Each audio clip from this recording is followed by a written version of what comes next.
Evet arkadaşlar, şimdi kayıt kontrol işlemlerimizi bitirdik ve birinci tura işlendirmesini yapacağız. Yalnız burada kayıt kontrol geleneksel yönteme göre arkadaşlar. Kayıt kontrolü bitirdikten sonra gelmeyen sporcuyu tek tek buradan seçip sil butonuna basıp siliyorduk.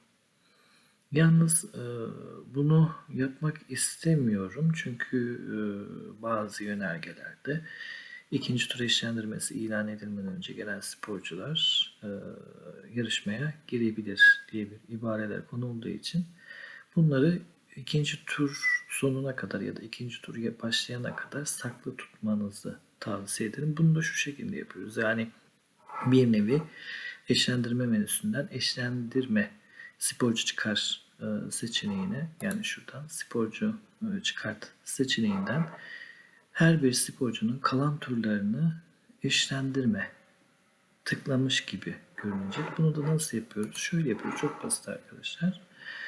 Tabi eşlendirme menüsünden eşlendirme yap dediğimizde bize soruyor. Diyor ki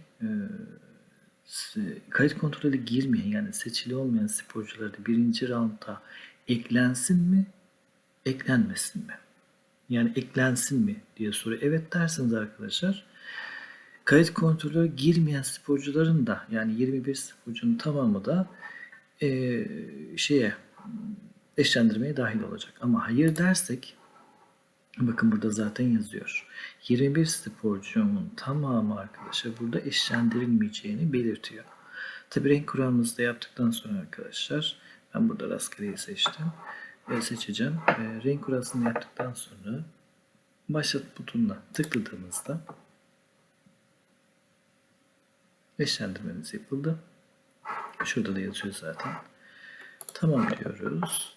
Şimdi listelere gelip eşlendirme bölümüne girdiğimizde dikkat ederseniz 15 masa, yani 30 sporcu kayıt kontrolü girmişti.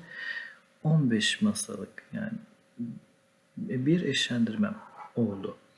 Peki burada arkadaşlar bilgi menüsünden de zaten bakabilirsiniz. Eşlendirilmeyen sporcular hangiler diye girdiğinizde dikkat ederseniz yoklamaya girmeyen, online yoklama, online mı artık ne derseniz deyin buna.